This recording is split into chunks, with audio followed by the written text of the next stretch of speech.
दादू रड र दादू रड र रड र नाही रड हसा र. हसा हसा हसा हसा हसा हसा नाही नाही रडायचं रडायचं दादू रड माझं ऐकायचं रड.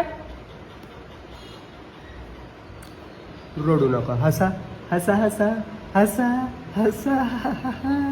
नमस्कार मित्रांनो, स्वागत आहे तुमचं एका नवीन व्हिडिओमध्ये.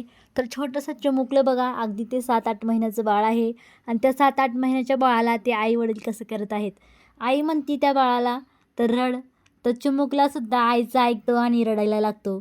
तर वडील म्हणतात की रडू नको, हास. तर ते चिमुकला बघा वडिलांचं सुद्धा ऐकतो आणि हसायला लागतो.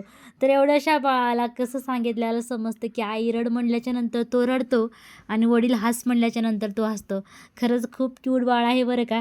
तर बाळाला असं नाही करायला पाहिजे की रड म्हणायला आणि हस म्हणायला. तो बाळ बघा किती इमोशनल होऊन रडत आहे. तर तुम्हाला या बाळाचा व्हिडिओ कसा वाटला कमेंट करून सांगा. व्हिडिओ आवडला असेल तर व्हिडिओला लाईक करा, चॅनलला सबस्क्राईब करा. धन्यवाद.